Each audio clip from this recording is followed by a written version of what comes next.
قال النبي صلى الله عليه وسلم لا تحقرن من المعروف شيئا ولو أن تلقى أخاك بوجه طليق رواه مسلم۔ حضرات، نیکیوں کے تعلق سے آپ کے سامنے باتیں پیش کی جا رہی تھی۔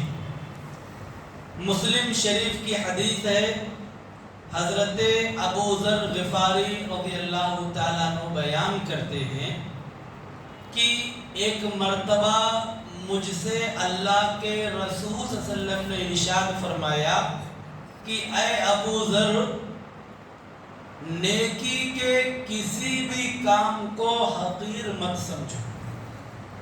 ہم اور آپ کیا ہوتا ہے، یہ معمولی نیکی ہے، ابھی عشاء کی نماز ہم نے پڑھ لیا، عشاء کی نماز کے بعد 2 رکعت سنت مؤکدہ ہے، ہم حقیر سمجھتے ہیں، چلے جاتے ہیں، یا اس کے بعد 1 رکعت یا 3 رکعت وتر کی نماز ہے، ہم اسے نہیں پڑھتے ہیں، چلے جاتے ہیں۔ ہم مسجد سے نکلتے ہیں تو مسجد سے نکلنے کی جو دعا ہے بسا اوقات ہم نہیں پڑھتے ہیں، حقیر سمجھتے ہیں کیا ہے یہ۔ لیکن نبی کا فرمان سنیے، لا تحقرن من المعروف شیئا، کہ نیکی کا کوئی بھی کام، کتنا بھی چھوٹا کام کیوں نہ ہو، اسے حقیر مت سمجھو۔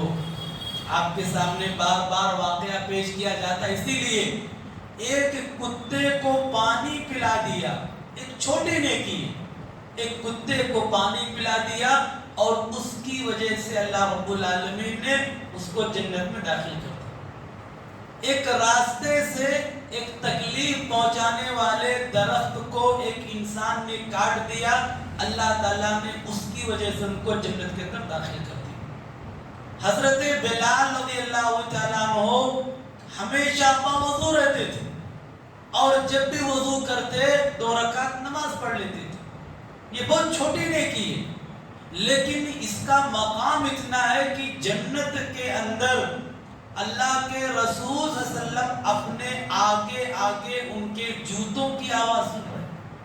تو ہی فرماتے ہیں کہ نیکی کا کوئی بھی کام ہو، چھوٹا ہو اور بڑا ہو، اسے کبھی حقیر مت سمجھو کہ اس کی ہمیں ضرورت نہیں ہے، ہم تو بس فرض پڑھ لیتے ہیں، ہم تو فرائض ادا کر لیتے ہیں۔ نہیں، یہ جو چھوٹے چھوٹے نیکی کے کام ہے، آپ کو بتاؤں میں، حضرت عبداللہ ابن عمر رضی اللہ تعالیٰ عنہ کے بارے میں آتا ہے، بہت بڑے صحابی، بہت بڑے صحابی ہیں، بازار جاتے ہیں، بازار اپنے ایک شاگرد کے ساتھ، غالباً مجاہد نام ان کا ہے، تو ان کے ساتھ بازار جاتے ہیں اور بازار سے واپس آتے ہیں۔ ایک مرتبہ کہتے ہیں اپنے شاگرد سے کہ آؤ بازار جاتے ہیں۔ کہا کہ آپ بازار کس لیے جاتے ہیں جب نہ وہاں کسی سے کوئی سامان خریدتے ہیں، نہ کسی چیز کا ریٹ معلوم کرتے، تو کیا فائدہ آپ کے ساتھ بازار جانے کا؟ وہ کہتے ہیں کہ میں بازار اس لیے جاتا ہوں کہ وہاں پر مسلمان زیادہ رہتے ہیں، ایک ساتھ رہتے ہیں، میں سب کو سلام کرتا ہوں اور سب کو سلام کرنے کی وجہ سے ایک آدمی کو سلام کرتے 30 نیکیاں ملتی۔ السلام علیکم ورحمۃ اللہ وبرکاتہ، 30 نیکیاں مل گئی۔ ہم بازار چلے جائیں گے، بہت زیادہ لوگ ملتے ہیں وہاں پر، ہم سب کو سلام کرنے کے لیے جائیں گے، اللہ اکبر، سلام کرنے کے لیے حضرت عبداللہ ابن عمر رضی اللہ تعالیٰ عنہ بازار جا رہے ہیں، سب دکانداروں کے پاس جا کر کے سلام کر رہے ہیں۔ ہم نے سلام کو ایک معمولی سمجھا ہے، جاتے رہتا آدمی، پہچانتے ہیں، داڑھی والا، کرتا والا، ٹوپی والا، لیکن سلام نہیں کرتا۔ کیا فائدہ سلام؟ نہیں، سلام کی عظمت کو سمجھو، 30 نیکیاں ملنے والی آپ کو اگر صرف السلام علیکم ورحمۃ اللہ وبرکاتہ آپ کہتے ہیں۔ نیکیوں کے ساتھ ساتھ آپ کے لیے ایک دعا کی جا رہی ہے۔ ہم نے کسی کو سلام کیا، وہ ہمارے لیے سلام کہتا ہے، وعلیکم السلام ورحمۃ اللہ وبرکاتہ، کہ اللہ رب العالمین کی سلامتی ہو، اس کی رحمت ہو، اس کی برکت ہو۔ ہم نے اس کو معمولی سمجھا ہے۔ آپ اندازہ لگائیں، کیا فرماتے ہیں، وَلَوْ أَن تَلْقَى أَخَاكَ بِوَجْهٍ طَلِيقٍ، کہ اگر تم اپنے مسلمان بھائی کو کیا نام ہے ملاقات کرو تو خندہ پیشانی کے ساتھ.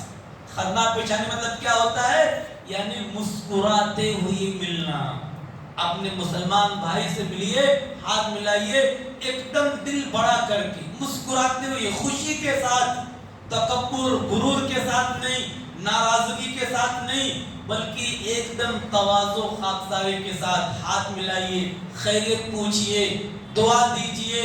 تو اس طریقے سے اگر ہم اپنے کسی مسلمان بھائی سے مسکرا کر کے ملتے ہیں تو اس پر بھی ہمیں صدقے کا ثواب ملتا ہے. سبحان اللہ. ہمارا دین جو ہے کتنے بہترین طریقے اور ہمیں کتنے بہترین طریقے سے نیکیوں کے حاصل کرنے کی رہنمائی کرتا ہے. آپ سلام کر رہے ہیں، آپ کو سلام کا الگ 30 نیکیاں مل رہی ہیں. آپ مصافحہ کر رہے ہیں، مل رہے ہیں نا. آپ مسکرا کر کے خندہ پیشانی کے ساتھ مل رہے ہیں تو اس پر الگ سے آپ کو صدقے کا ثواب ملے گا. اور ایک تیسری فضیلت کیا ہے کہ جب ہم کسی مسلمان سے مصافحہ کرتے ہیں نا، مصافحہ کرتے ملاتے ہیں تو اللہ تعالی ہمارے اور ہمارے بھائی کے جدا ہونے سے پہلے ہمارے گناہوں کو بھی معاف کر دیتا ہے. سبحان اللہ.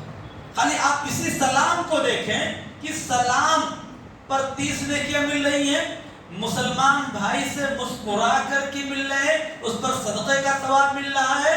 اور جب مصافحہ کر رہے ہیں تو مصافحہ کرنے کی وجہ سے اللہ تعالی ہمارے گناہوں کو بھی معاف کر دیتا ہے. یہاں پر مفسرین لکھتے ہیں اور محدثین لکھتے ہیں کہ اس حدیث میں جو بتایا گیا ہے کہ خندہ پیشانی سے اپنے بھائی سے ملنا یہ نیکی ہے، اس کی ایک وجہ یہ ہے کہ اس سے انسان کے اخلاق کا پتہ چلتا ہے. آدمی مسکرا کر کے مل رہا ہے، تواضع خاکساری سے مل رہا ہے، اچھے سے ملاقات کر رہا ہے، بڑے اچھے اخلاق والا ہے.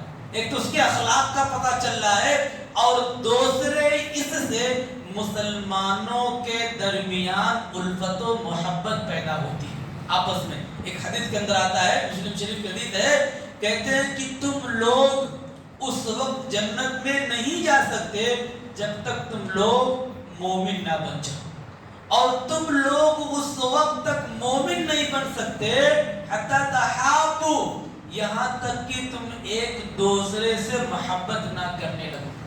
اولا ادلکم علی شیء اذا فعلتموه تحاببتم، کیا میں تمہیں ایسے کلمات یا ایسی چیز کی طرف رہنمائی نہ کروں، اگر تم اس پر عمل کرو گے تو تمہارے درمیان بالکل محبت پیدا شروع ہو جائے گی، محبت ہو جائے گی، آپس میں ایک دوسرے سے محبت کرنے لگو گے. پھر فرمایا افشوا السلام بینکم، تم آپس میں سلام کو عام کرو، سلام کو رواج دو سب کو.